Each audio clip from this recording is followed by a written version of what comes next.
Darkness. But this darkness had shape. A clawed gauntlet gripped the armrest of its throne. The darkness had a grin, wrinkled by time, as well as agony spent in its passing. Not a force of nature, for nature had no part in its making. More of a freak lusus naturae. Among many titles, the only that it fancied was the shadow of Indra, for shadow was his fabric, and darkness was his heart, draining all light from yours. A skilled artificer in matters of the material world. A skilled musician playing his instruments with masterful finger pluckings upon the strings that suspend the living. He was what was needed to crush many nations. He amassed a force whose number was sufficient to march, skilled and eager, upon the entire world. But the ensuing war was neither won nor lost, for suddenly there was an eerie silence upon every battlefront. The armies of darkness had vanished.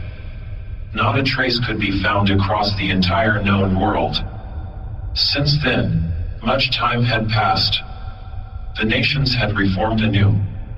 Many different peoples lived throughout the earth, many unaware of the shadow of darkness that had once troubled the world. Many social barriers had been destroyed, barring the people no more.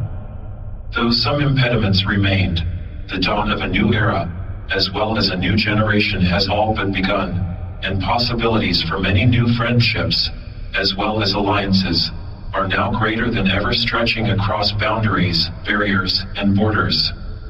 We approach the fulcrum point that will swing the peoples of the world in one direction or the other towards friendship or enmity. How will they choose to overcome past transgressions? How should every side, now unified following generations of inner strife, respond to still unknown peoples, should they one day meet? Each side consists of countless million faces that look to one another, kings, as well as would-be enemies. What of that enemy of old? Would he return now that the world is populated by fresh new faces who do not know of his existence, barring only a few? Enough time had passed that nearly all would reason that he could not still be alive. But the people of times past lived many a mortal's lifetime, so is it truly impossible? As it is, as it were, this is a retelling of the tale of what happened. Here is an account of all who were involved, found upon this journey. Were their lives, as well as their eventual meetings, coincidental, or were it fated? That you must decide on your own.